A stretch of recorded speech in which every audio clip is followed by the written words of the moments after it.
Well, it's a good evening from the studios in Australia, Radio FM88 Australia. And of course, we're going simulcast live on radio on FM88 frequency. But if you like, you'll be watching the show, you can watch it on Spotify, Apple, Amazon, iHeartRadio, or you can watch it live on X or Facebook or YouTube. Now, without further ado, I'm going to hand it over to Andrena, and I'll bring in all the content as we talk. Thank you. Thank you, Jeffrey. Good morning, everybody, and welcome to Dreaming the New Dream. And today it's the 16th of October, 2025.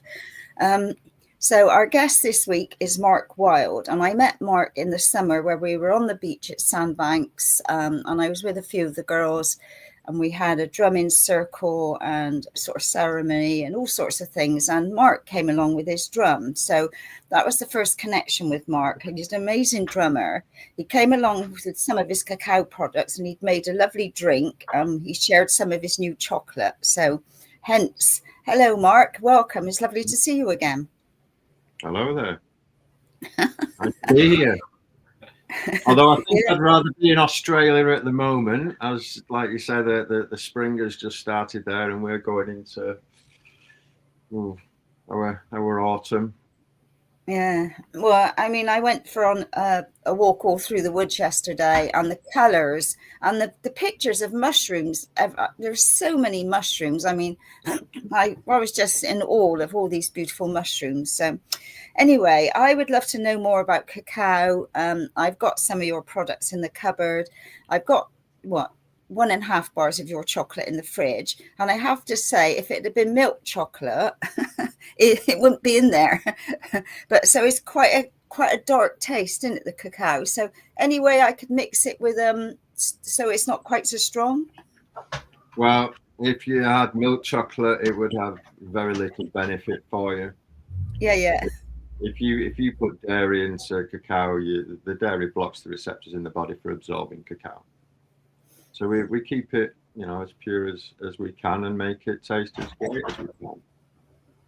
I've created a few bars, and on the medicinal side as well, because this is all for our well-being, and we want to create bars that are good for us. There's a lot of confectionery crap out there. We've been brought up on stuff that really shouldn't really be eating. It's a nice little treat now and again. Call it a treat. I don't know if it is. Yeah. But let's get the good stuff out there. Yeah. And I don't want to be disrespectful to cacao, because I do enjoy it, but it's quite a distinct flavour, isn't it? So would you like to share more of the journey about it? Because I know you say it's the food of the gods, and you're a shamanic healer, practitioner, and you're really into the well-being of the mind, body, and the soul. So where would you like to start on how this journey has brought you to where we are today? Well, I tend to go back to one particular moment, although I suppose our lives, we're always on that journey, but at some point, something stands out to us. And for me, I go back to a car crash that I had.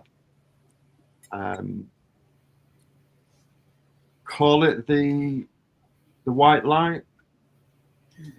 I'm sure many have different experiences of what they call as the near-death experience. But I happen to be in a car, and another car hit us from behind, and we hit a car in front, and I ended up on a stretcher going to the hospital. But at that moment, the white light hit, and the voices were there. I can't recall everything that was said, because it also comes through as feelings and sensations, and obviously the kind of traumatic at the time.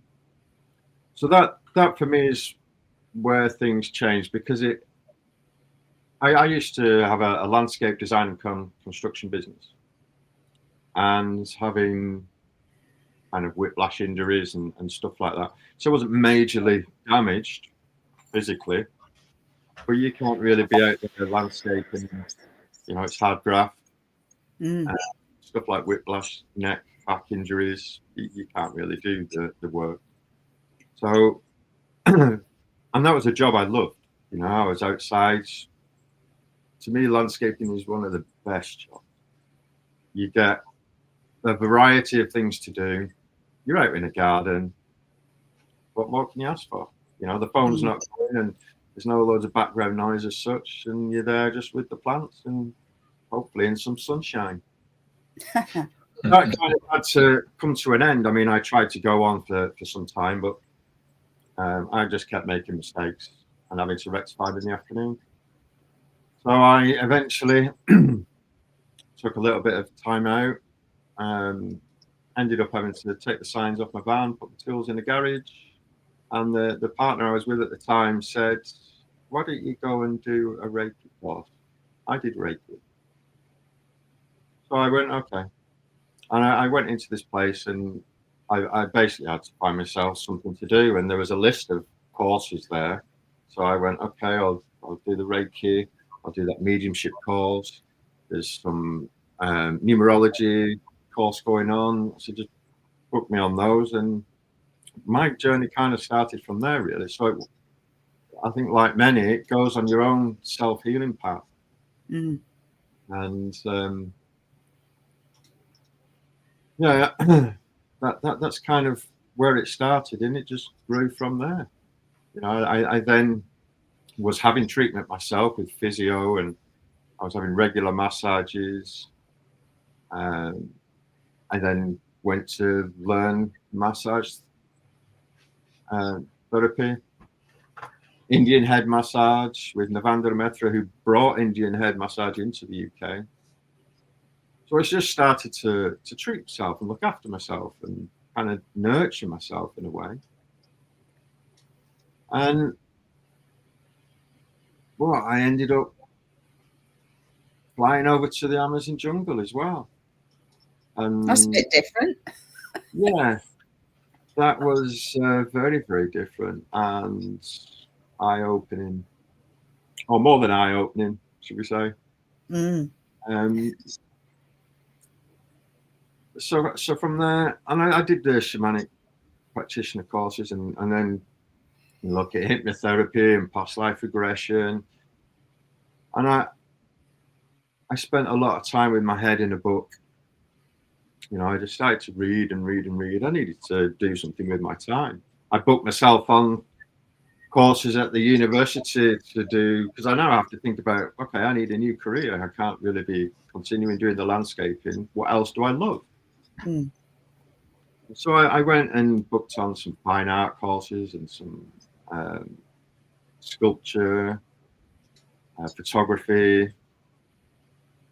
And I guess with some of the mediumship side of things, I was visiting physical mediumship. I was interested in that. I knew that there was something else. I'd had experiences as a child that I couldn't forget. And I wanted to explore those experiences that I'd had as a child. And the physical medium side of things was where I kept pushing, because I eventually ended up in rooms where the physical mediumship was also using ectoplasm. Mm. And that was very interesting. And I think I entered one of the first seances where they used red light, so you could see a little bit better. So that was really, really intriguing. And I just wanted that proof, keep going until it's, you can't deny it. And I mean, to go into some of the experiences I had now, we can go on and on and on, but it was really hard to integrate with some of the things that I'd seen and experienced and witnessed. And other people's stories that you meet who are there. I've heard some great experiences of other people with that side of things. So yeah, that was kind of how the journey sort of began, really. And then it's the healing side. You learn these things and then you pass them on. And suddenly you've got a nice toolbox, a new toolbox. It doesn't have hammers and saws and drums and rattles and other modalities that we can use to help people. I mean, one of the callings I got when over in the Amazon is find people that need help and help them. You know? How long were you out there for? I did I think it was a 3 or 4 week trip where we were visiting. Well, first of all, we went straight into the jungle. I went and joined a friend of mine who was going. At the time, I had no money coming in, but I was having a claim going on for the loss of business and etc. And I just happened to get the 10 grand interim payment, literally about 3 or 4 weeks before she was going. And I said, look, I've got the money to come. So we booked on, and we were actually going to separate places, but an incident happened and we ended up in the same place. And yeah, got to Iquitos, jumped on a speedboat for about an hour and a half and ended up at this decking area with some steps into the jungle. And, yeah, that was special. You know, just to be in that environment was really humbling. You know, it was so beautiful and quiet, peaceful.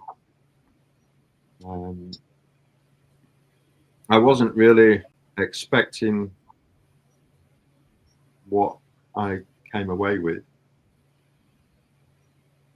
Go on. Well, there's me thinking, yeah, you know, you go and have some of this jungle medicine and perhaps meet your guide and you'll sit around a fire and you'll chat about certain things, and it wasn't really quite like that. You know, I was kind of swallowed up and broken down to a single strand of DNA and I was put back together again and watched the process. So that gave me the insight into our meridian systems and how the spirits help work with us to repair. You know, and that they are there. They're with us all the time, all around. Mm. So that really changes your perception, your view on our reality, and gave an insight into also what's manifesting in this reality and how it is. So after quite some integration with that, I happened to be at a festival where Keith Wilson from Guatemala, he's the Cacao shaman, happened to be there. So I went into the Cacao ceremony and the spirits speak. I went and sat with Cacao and I started to use it within my toolbox. Cacao is the heart opener. And with some of the modalities I'd already learned, we were needing the heart space to be open to help make changes, belief changes, programming. One of the tools I use is gamma therapy. And that when we get into a gamma frequency, that's a fast peak performing frequency. And within that frequency, we can make new neurological changes. And we can remove ones that don't serve us, ones that, you know, were told to us as well between the age of birth and 6 or 7 years old. Our subconscious has been pretty much programmed by those around us, parents, teachers, media, and gives us our view on this reality. Well, we can change a lot of that. We put new ones in that actually serve us, positive ones. You know, get rid of the negative programming and put some good programming in there. So yeah, a lot of work to be done there, hey, for some. Yeah, well, some or many. I think we're all here to try and be the best versions of ourselves without Totally. being misguided. But I think we have to almost realise that, and that's partly coming out of the trance of everyday life, the rat race, the hamster wheel. We're all striving for something a little bit different. How many people out of 100 can you say, are you truly happy with your life? Are you doing the things that you want to do? You love life. But those are part of the programs and beliefs that we have of not changing, and wanting to die, not wanting to live. Are we worthy? Are we good enough? Well, we make those changes, and life starts to shift and change a little bit.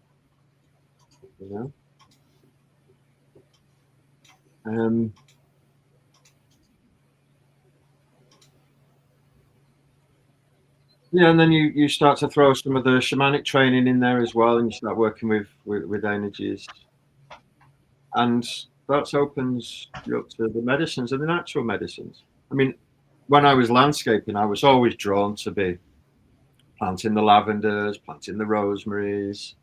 That was already in me. So it's nice to know that through the years that people are walking into the houses and they're passing all this lavender. They've got the rosemaries around. Whether they know how to use them or whether they just sneak in a few little benefits from them without knowing, it all helps in the end. But yeah, my interest for natural medicines, and like you were saying about the mushrooms, we have a lot of mushrooms in the UK, and some of them are really beneficial. I've worked with a few of the mushrooms, and especially one of the Amanita muscaria, the fly agaric. The fly agaric is very useful for working on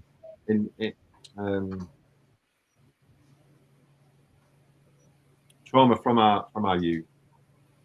It takes us back to our earlier years. There's many benefits in all these things that some people have said stay away from. But I think we've got to come to the realization that these people who say they're not good for you are not really your friend.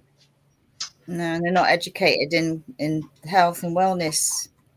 Well, I think they know, but how beneficial is it to them? There's a business out there, thriving business, by keeping us where they want us to be. But there's a huge undercover movement awakening up and sharing and caring and networking, eh? Thankfully, it's growing and growing.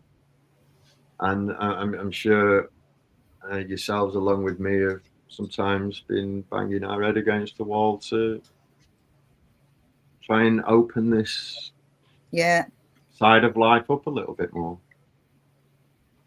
Yeah, and sometimes that's a bit of a hard one, and I've had to accept that, not to say so much like I would have, and to accept that people are on their own journeys, their soul's journey, and you just don't know what they need to know and to do to grow on that journey.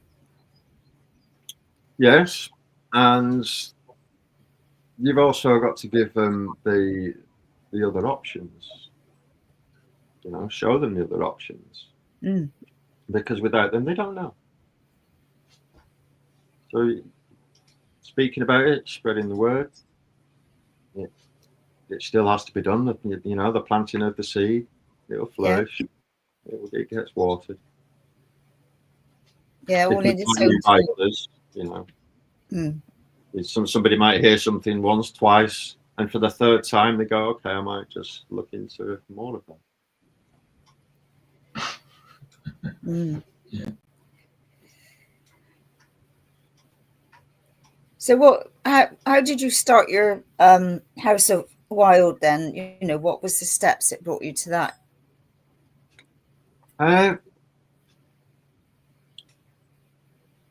Well, that's partly some legal stuff in there, being the House of Wild.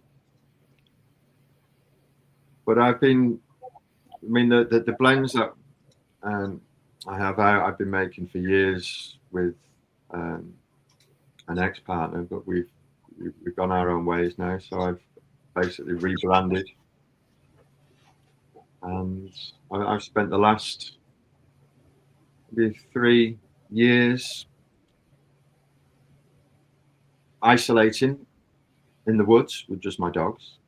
So I took time. I took a bit of time out after the sort of COVID lockdown nonsense, and I went in. I stayed in there. I went on a plot of land next to some 50 acres of ancient woodland, and I just went back into the woods. Chop wood, carry water. You know, keep it simple.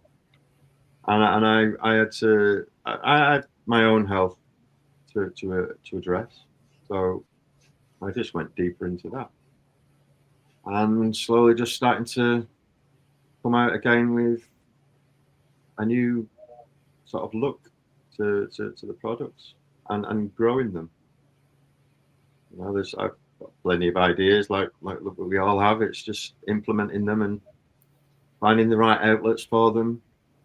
And just letting it organically grow. So I've been trying to fine tune my computer skills, which I'm sure all of us, can sort of fight our lip with. But it can be a fun process. I've loved design work. I've designed gardens, so sitting down and designing something and following that process through.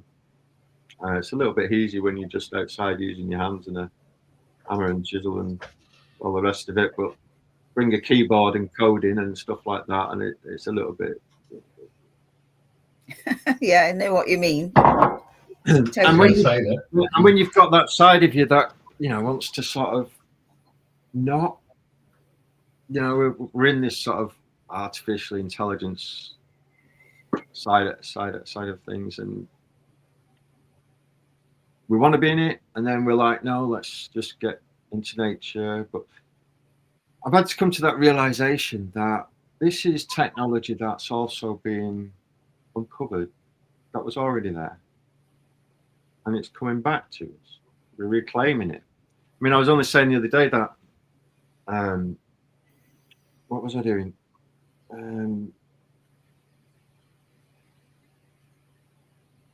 Oh yeah, that was it. It's the ones that you talk to, or the old sort of GPT chat and that sort of stuff, and how now, if like creating video content, before you used to have to be a programmer, you used to have to know the coding. Now it knows our language. Yeah, we speak the same language now, so things are getting a little bit more creative. There's like with everything, there's the good side and the not so good. But how do you use it? I mean, this sort of thing, it's for the good, isn't it? So we can't knock it all. So I have to push through the fact that this is okay now and again. Yeah, I do remember as a young lad walking through Manchester, and phones were just kind of coming out then, big Motorola flip phones.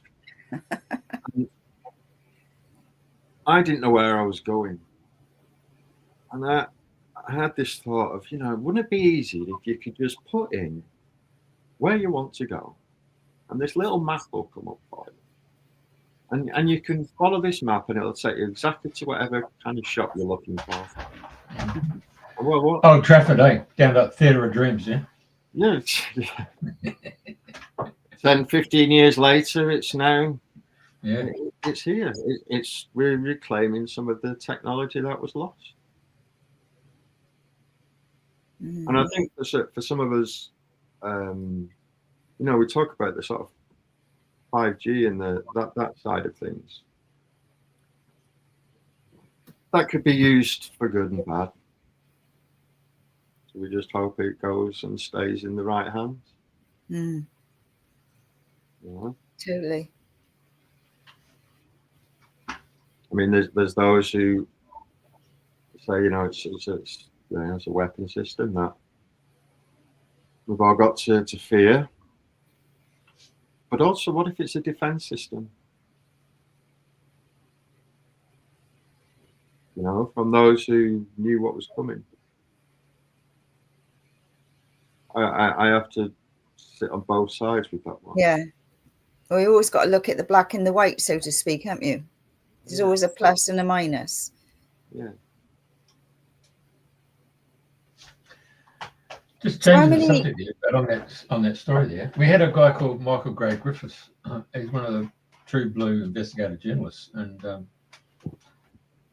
there's a big, huge gathering in Canberra. It was pretty close to just under 1 million people from all over Australia turned up, and the mainstream media said there's only like 10,000 people turned up. But what was really remarkable about talking to Michael was the fact that those people who turned up never got that message from mainstream media. There was another frequency, and it was almost like it was on the thought form frequency, and people picked up on that subtlety and just had a knowing that they had to go to Canberra. So there's the actual man-made frequencies, and then there's another higher frequency, and if you raise your vibration and energy to that point, then you're in tune. Yeah. Yeah, well, the sitting in meditation is important. Go and sit with a tree. The last few months of spending the time with hardly anybody. I have 2 dogs. We're out a lot. Like to go foraging. And then find that tree to sit with. Tune into the frequency of the tree. Yeah, because we had Holly Hunter, didn't we, Andrena? And she wrote a book called The Woman Who Talks to Trees. Was it The Lady Who Talks to Trees or The Woman Who Talks to Trees? And so she was talking about the consciousness of trees.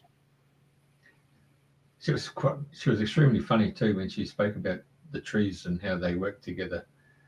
As one species, but if another subspecies tries to get in there and try and take some of that canopy, they will make sure that tree doesn't get any space and get any light. It was very, very rewarding. Yeah. Well, the connection it has to the mycelium, that's like the neural network of Mother Earth, isn't it? Mm. So that the information is passing through beneath our feet. Now, let's say you're there with your bare foot, connect with it. Of course. I mean, I guess the indigenous people over your way, they're really rooted to the earth, aren't they? They're the Aboriginal side of things. Well, the remarkable thing is that the difference between the indigenous people is that they talk about their country, and of course their energy field is expanded to the perimeters of their boundaries of their country. So when someone comes into their energy field of their country, they know someone's entered their consciousness, into their arena. So whereas the white man, instead of expanding their energy, like they hide it under a rock, and so we reduce our energy field to the confines of the dwelling we live in. So whether it's a Coronation Street type house, or whether it's a bungalow or duplex or a high rise, Western world restricts their energy field to the confines of their living arrangements. So it's only when you get out, like you do and forage in those woodlands and all that stuff, your energy goes and expands, and you get the bloody download, don't you? You get all that negative ions that come in and rebalance you. And you clear the noise. Mm.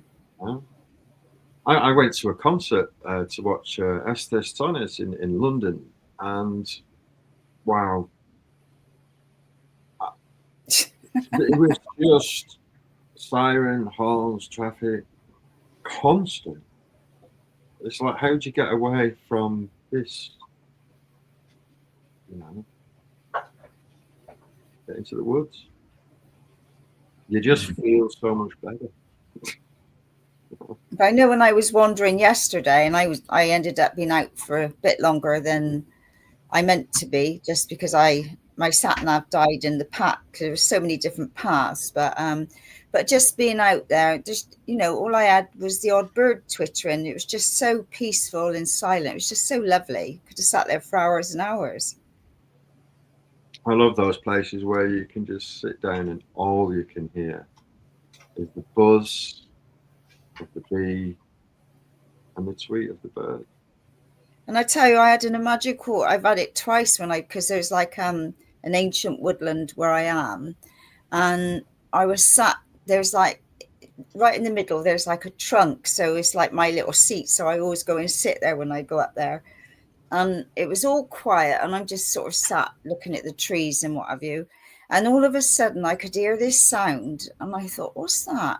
I thought, "Well, it's not a tree." I could hear it getting louder and louder, and the next thing, the rain came. It was just incredible. I'd never experienced that rush of it coming down, because I just couldn't make out what it was, because I knew there wasn't a station nearby, and it wasn't water, and it was just you know. And then twice I've been out, and I've done it again, sat there, and then this time I thought, the rain's coming. So, but yeah, truly, that was really magical for me. I'd never had that experience before.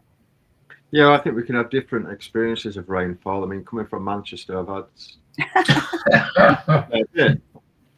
but you go into the Amazon jungle and you sit and listen to the rainfall there, and it's a totally different experience. You know, well, the fact that it can be bright sunshine within 10 minutes, and up north you might have to wait a week.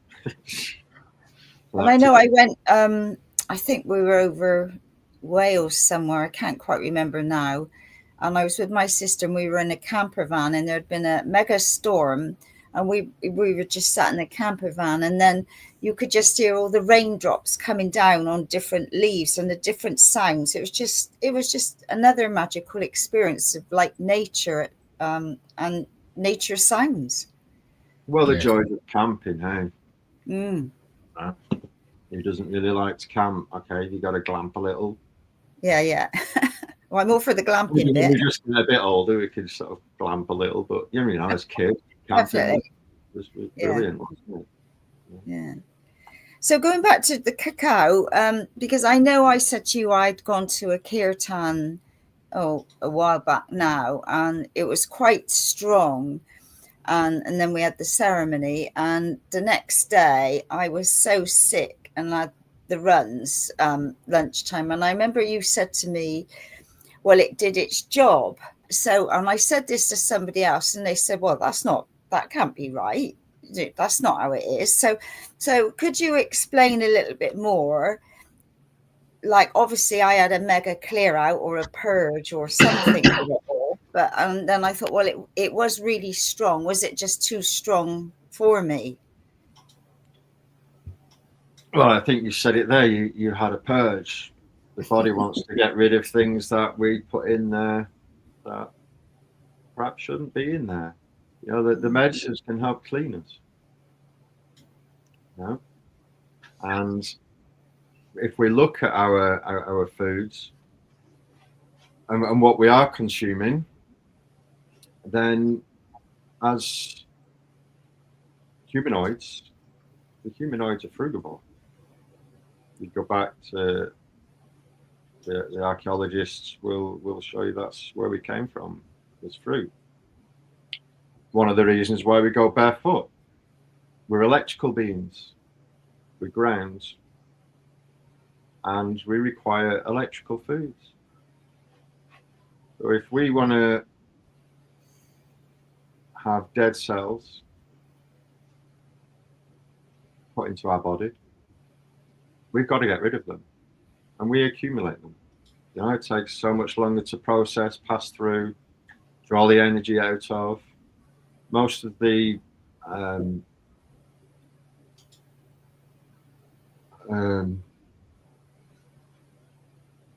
our energy we get from fructose. The body converts most of what we have into fructose. So why not just go straight for the fructose?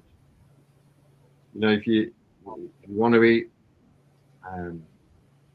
call it a steak, what the body's got to do to draw the energy out of that, you're using almost more energy than you're getting out of it. So that's part of cleaning up. The fruits clean us, they naturally hydrate us. So dairy, you know, that just blocks our lymphatic system. Our lymphatic system is our waste system. You know, we have two floods in the body, the blood and the lymph, a bunch of cells. We have the blood that's feeding, and we have the lymph that's getting rid of the waste. We're not dumping our waste in our blood. You know, your waste is acidic. The blood is alkaline. So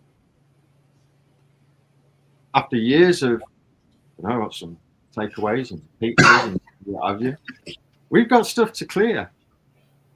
You know, if we want to really optimize our health, then we pick the fruit. And I think there's a verse in the Bible that says, "Let fruit be thy meat." So not that I am 100% raw fruits, because it's not easy. And not here in the UK. It's No. easier when you live in a sunny country to have all these fruits, because they're all fresh and juicy. By the time we get, I go abroad and I really just want to eat fruit, drink fruit juice. Yeah. You want energy? Go and have a medjool date. You know, it's feeding the body what it wants, converting it to that anyway. And if we haven't got an exit route for our lymph, the kidneys, if that doorway is not opening, our toxins are circulating our body, and it will soon push through a weak spot. And those will start off with, what's a pimple? Lymph. What's a cyst? Lymph.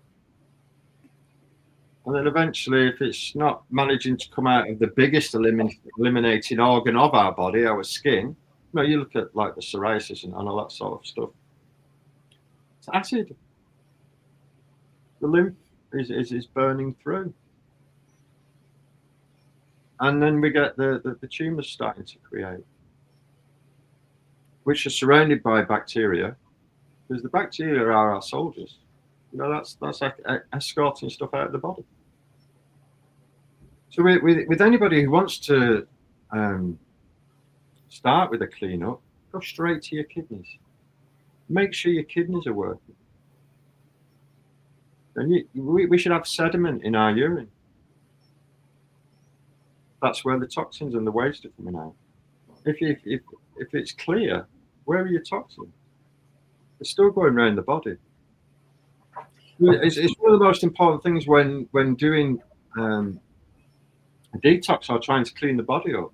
You've got to make sure that exit is open, that doorway is open. So what fruit veggie do you use for detoxing the kidneys? Well, let's look at nature. Let's take some waste ground. What's the first thing that grows on waste ground to rejuvenate it? Nettles. We can use nettles to clean our kidneys out. And actually, when you've simmered it, it will look like urine. I mean, it doesn't taste like it. It can be quite pleasant. And then we look at the cleavers that will then start to work on our lymphatic system. And then wherever it's starting to back up to, whether that be, you know, your liver, your pancreas, pituitary, thyroid, and then we use other medicines to go after those organs and to support them, help clear them out. But that doorway from the kidneys has got to be clear. Otherwise, you're just circulating your toxins and just moving them around the body. And I think it's probably the first mistake people make when they want to do a cleanse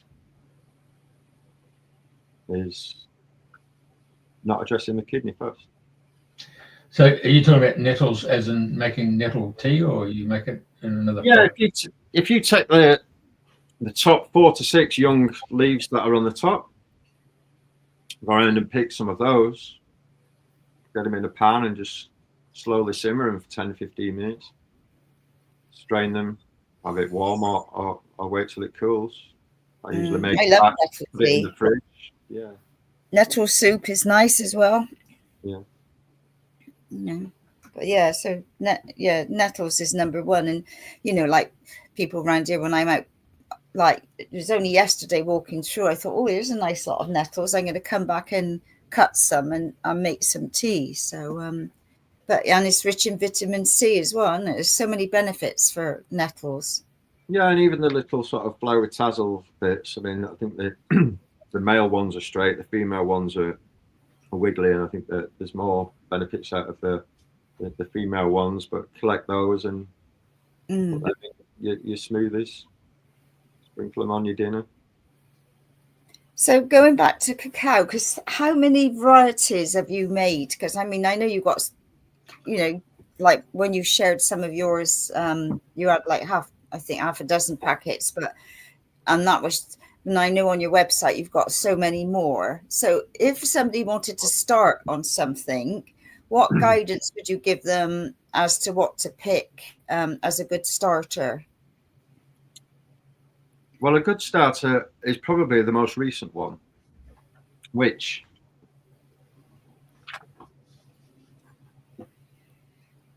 How to Love Wild Cacao. Right. Now this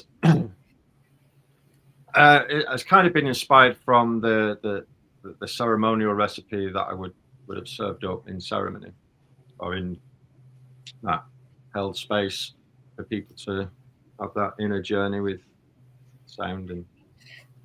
And so that one is cacao with cardamom, cinnamon, and cayenne. It's quite simple. If you want to introduce yourself to cacao, then I'd recommend that. I mean, the cardamom and the cinnamon, they just work really well with cacao.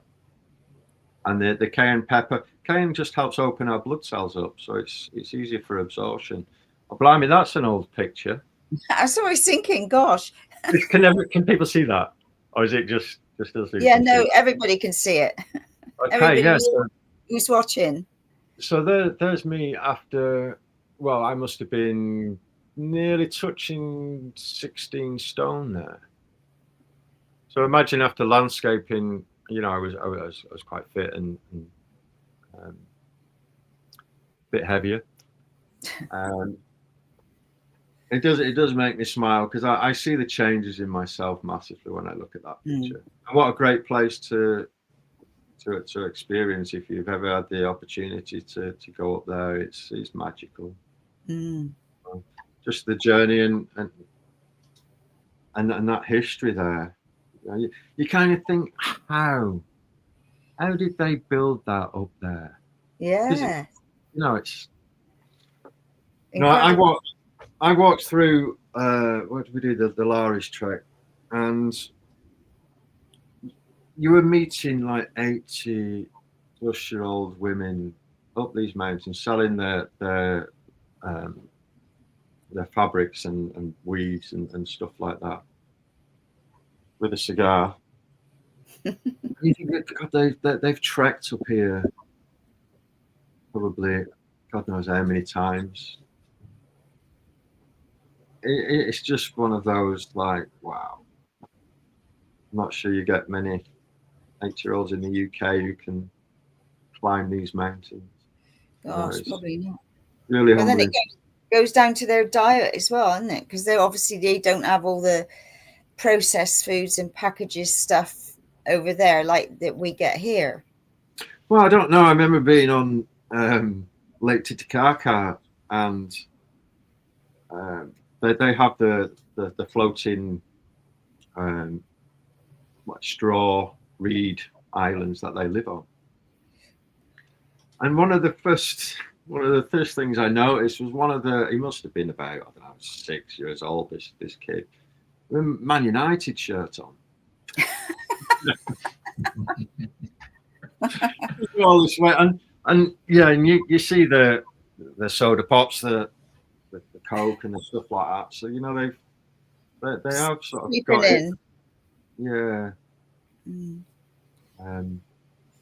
But yeah, back to the cacao.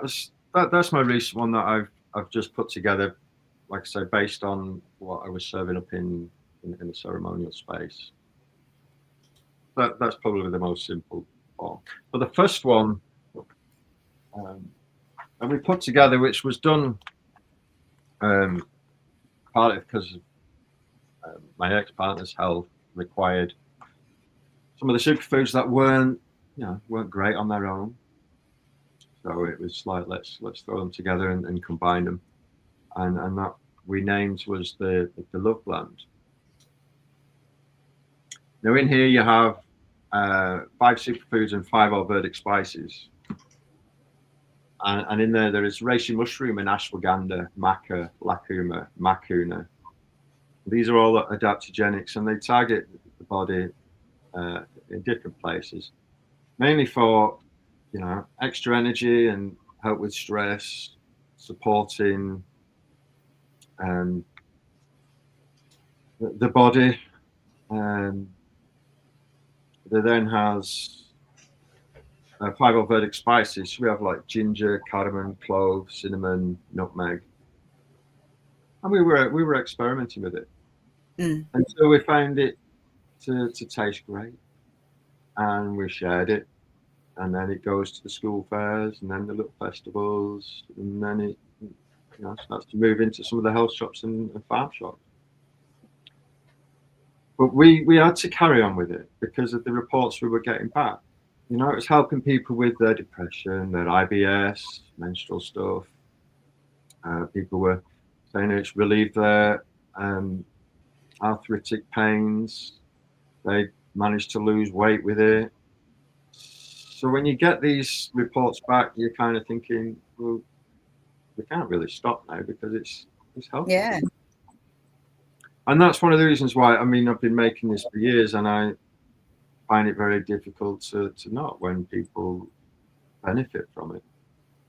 And you have got to also realize, these are supplements. They can be beneficial for the body, but we are supplementing, and we have to really go back to then, why are we supplementing? Because the body, it's self-healing, it's self-regulating pretty much. So get it to where it needs to be, and we then won't require supplement. We're just taking, everything's just information. Let's just go for the best information.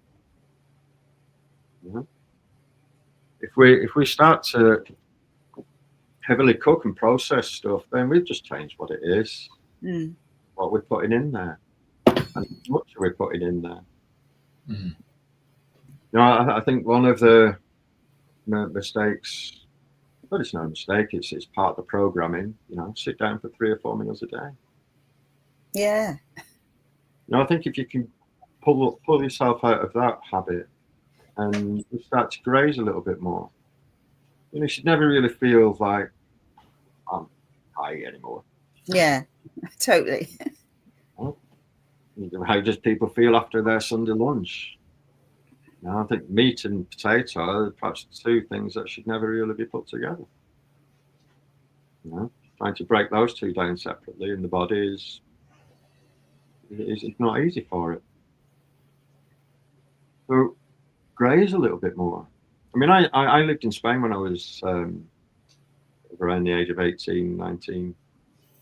And I fell in love with tapas. I mean, I was still drinking at the time, so getting a tapas with a drink was my idea of heaven. Mm.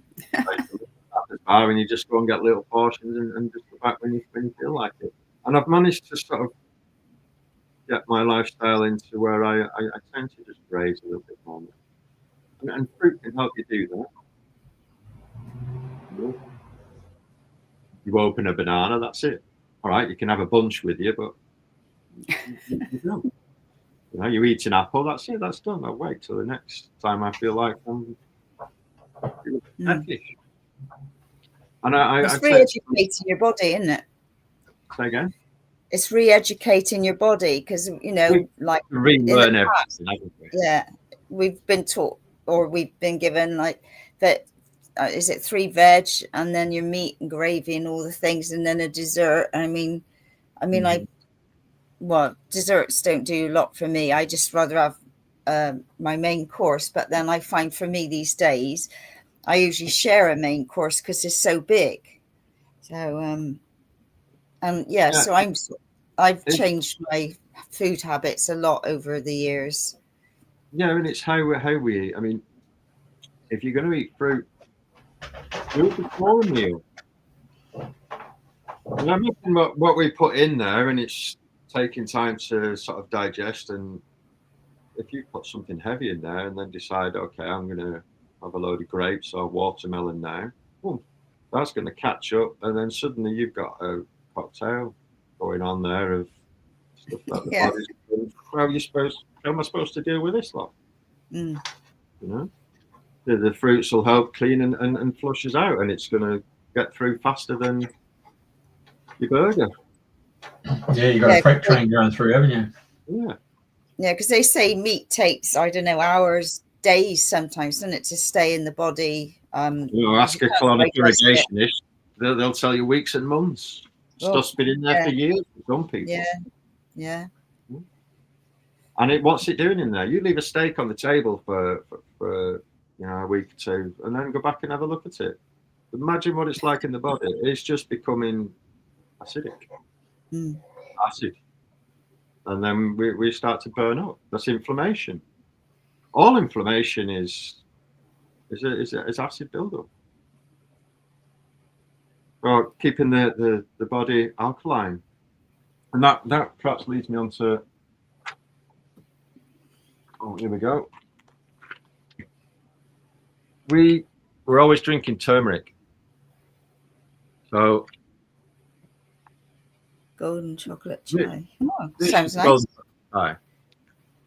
So we incorporated our sort of evening turmeric drink with cacao, and again with the Ayurvedic spices. So in this one we've got the cacao, turmeric, a little bit of black pepper, and the ginger, cardamom, clove, cinnamon, and nut. But this one's really earthy and it's nice warm, but not hot. We can warm stuff up. As soon as we start to put high temperatures into something, we've changed what it is. You know, and these raw as can be. I mean, there's people with different views on that, but it's as raw as we can get it without being overheated, and keeping it clean and organic and as ethical as possible. Because I know they're all dairy free, they're all organic, they're all vegan, so you know, suit anybody. Well, yeah, I mean, it's actually doesn't say on here vegan friendly. I prefer vegan friendly. Yeah, right, vegan friendly. Vegan. I've done a lot of vegan shows, and you know, I wouldn't say they are the healthiest. No. No, there's a lot of vegan junk food out there. You know, just because it's not got meat or some animal product in it doesn't mean it's good for you. You know, there's a lot of soy and beans and stuff like that, but they're not great to digest. And sugar content. You know, I go to these places and there's high sugar content, but there's no meat. You know. I remember walking out of one and she bought some G's, whatever it was, product. And I said, "What's in it?" She went, "I don't care as long as there's no animals in it." I went, "Oh, okay." Yeah. Yeah. A bit daft, but yeah, I like to say it's vegan friendly. So yeah, it's gluten free, dairy free, sugar free, and guilt free. Yeah, yeah. That's a good one. I tell you what, I like I think we tasted a new one when we were on the beach, and I've got it in the fridge, but I can't tell you what it is, but it had like a little berry or something, and there was a little fruit in there. But that's really bar. nice. Yeah. Sorry. Yeah, there's the house cacao bar, which I've been making for quite some time, with a couple of adjustments. But I like to put the prune and the apricots in. The apricots a little bit for a bit of chewiness, and the prunes, you know, they can help some movement. You know, we've got to keep things in. And if people go, "Oh my God," they run to the doctors, "I've got diarrhea." Well, shit, it's coming out of you. Exactly. Yeah, it's a good thing. Yeah, coming out. Just you've got to take. I mean, I think part of the problem is you've got to get back to work. You know, got to get back to work. When really it's your body needs to go through a little process. You need to rest and let it do what it's trying to do. We kind of fight that, but that's our programming and how society is. That, you know, get in there at 9 o'clock. Because I know there's you've got like you know, like there's different mushroom powders, and you've got lion's mane and reishi, and you've got the single ones, and then like you've got like the mixture. So have you got many single ones? Do you sort of sell like just say the lion's mane or the reishi on its own? No, I haven't, and purely because it's more design work. And my focus was on cacao, but I did put together one without cacao, because the power of mushrooms are great. I mean, in this you have the chaga mushroom. I mean, that's great for digestion and skincare and immunity. It's been used for quite some time for like the gastric area. It can also help with respiratory disorders, helps detoxifying the liver. The chaga mushroom, you know, if you go to the areas where they drink this called black tea, you know, they don't really have cancers. They don't know what cancers are. So in there's the chaga mushroom, lion's mane. Lion's mane is really good for the brain, helps with memory loss, can help with your mental health. They say stomach ulcers. There's shiitake, which is nutrient rich. It's got your B vitamins, C and D. It's got phosphorus, magnesium, zinc, and we have baobab. The baobab was put in because it's a little bit sweeter. The baobab is the tree of life. They call it tree of life, and that's full of vitamin C, antioxidants and nutrients, omega-3s. You've got vitamins A, D, E, B6 in there as well. So we wanted to create something that was a bit of a coffee alternative. You know, I was a massive coffee drinker, coffee snob, and I lived in Spain, and you know, the Spanish I think do have one of the best coffee. But it's a neurotoxin. You know, why do you think there are coffee houses, big chain coffee houses? What coffee can do, spike in the, you know, you have one, you're up there, and then you're back down ready for another one. But the thing with cacao, it helps balance out.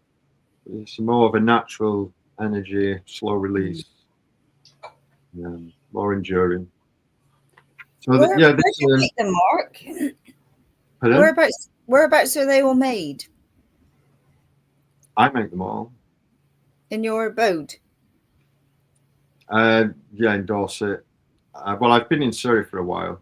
Yeah. I'm in transition. I think I'm leaving Surrey. I'm not quite sure.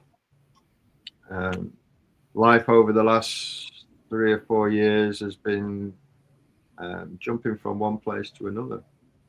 of, okay, this is happening, no, this is happening, no, this is happening, this is happening. I mean, I was setting up a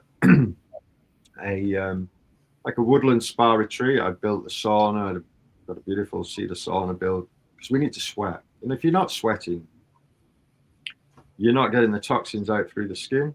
You know, it's just really important to go and sit and sweat. You can't sweat in the sun. I mean, he's all right there, isn't he? Easy sweat down there. But you know, we need a little bit of help over this way, and yeah, getting in the sauna and getting those toxins out and giving the body a good scrub really aids in keeping the body where it wants to be. So yeah, we created a little bit of a coffee alternative, a shroom coffee. There's a nice replacement. I have this every evening. What is it? Say that again. The love shroom. That's my go-to sort of. Oh yeah, right. Okay. Just before I hit the sack, I sit with one of those. It's the love shroom. So that's the mushroom blend. But I do have other ideas, and you know, there's loads of things you want to do, but you know, there's only so much you can do. One step at a time, eh? Yeah, and I've got two dogs around here that they take some of my time, and I'm nursing one at the moment. She's not too great. I'm spending some time with her. You can see around me, I've actually got homeopathic remedies and what have you to help her through. Yeah. All these things, you know, people, rather than just dish them, just give them a go. You know? There's more than one way, and not one way is everybody's way. No. You know? And you are your own. This is where we take our own personal responsibility for our own health. It's quite easy for people just to go and knock on that door where the white coat is and say, "What's wrong with you?" Well, you tell me. How have you been living your life? What have you been doing? What have you been eating? Where do you hang out? You know, we've got to take personal responsibility for what we're putting in there and how to look after ourselves, because this should be passed on. You know, this is how we look after the children. And we've lost some of this information. Oh, it's been kept and thrown away from us. But what I do notice at the moment is, you know, the amount of books and information, it's out there. So it's hard not to come across. You know, there's loads of self-survival books that have come out recently for obvious reasons, but also medicinal books, some of the old recipes. You know, walk along. Have you written any? Have I written any? Yeah. God, sometimes it's sad enough writing a text message. Say no more. Say no more. Yeah. No, there's always that little in the background going, you could write a really good book. But I go, yeah, well, okay, well, stick me somewhere in this log cabin with fantastic views for 6 months to 12 months, and I might write. You might not. Yeah. I don't know. It's always there at the back. Maybe one day. At the moment, I certainly don't have time to sit down and and go through that. Oh, well, wonderful. It's been an absolute delight. I've really loved listening to your sharing and educating myself on more cacao and on all the ingredients. And what I like about all yours is, like, you can take a teaspoonful or whatever, and you've got all what you need without going, well, I need some vitamin B and a bit of zinc and all of this. So you've put it all in that complete package. Yeah, but remember these can make us feel better. Yeah. You know, they're enjoyable. We want something to take during the day and get us through the day. So they can help. But we need to go to the core. And that is, make sure your lymphatic system is running properly. Once you've got those toxins going out of the body, you know, you cut yourself, it heals. internally it's going to start working the same. If it's not full of acid, get your alkaline levels right.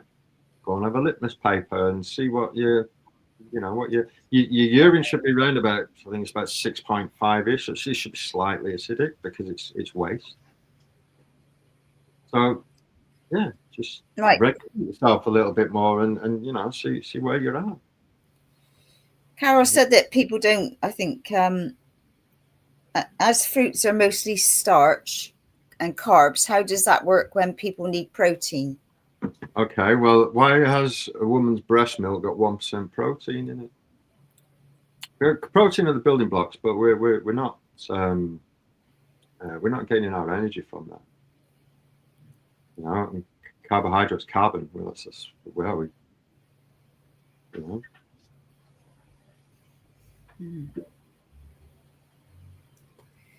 Food for thought, eh? Yeah.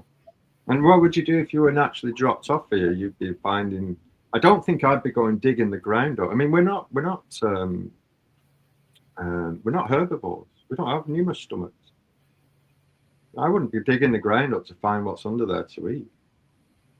I'd go to that colourful fruit that's hanging. I'd try that.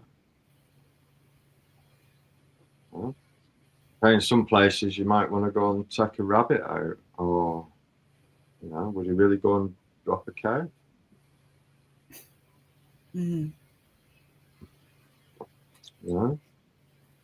We're here to do that. I mean, we have progressed into that, and it seems totally sort of natural for most people. And I've been a big meat eater throughout my life. I mean, the first meat I stopped actually was pork. You get eating pork, you definitely got tapeworms. And that's probably the second thing. One's cleaning the lymphatic system. Do parasite cleanse. It's the parasites that are craving this stuff. One reason why people find this difficult is because that hasn't been addressed. That's what they're after. The parasites want these cravings. But once you clear some of them out and you notice that your cravings aren't there so much, it makes it easier. So that would be my sort of advice for looking after the body, is get the lymph moving and the kidneys working, and do a parasite cleanse. All these things can be supported with botanicals. The botanicals are, they're powerhouses. They're real powerhouses for us. But fruit, they say, increases your sugar levels. Fructose, it's natural sugar. The body is turning fructose into our energy, which is good for us. Well, we need the energy, so yeah, totally. Yeah. So you think all the things that they've put out there are misleading, for aeons of times, but people are now sort of questioning things a bit more, being more aware a bit more, and looking at things differently. Yeah, well, we have to. I remember, I think it was the shaman in the jungle that basically said, you got to go and relearn everything you thought you knew. True. And some of those things that were said has taken time to integrate, because we go, what? Yeah. And then we kind of go, I know what he means now. If we can push, I mean, I'm kind of an 80-20 kind of rule. I mean, we're here to live a little. Well, that's right. Yeah. I used to love a pizza. Well, we're still human, aren't we? So. Yeah,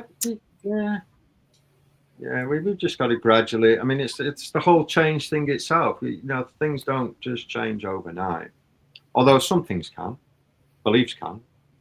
We can do belief change to change things overnight. But our general way of life, we have to make changes within our life, and we do it at our own pace. But if you have an illness that's giving you pain and what have you, then we need to address it a little bit more seriously, because we don't want to be in pain.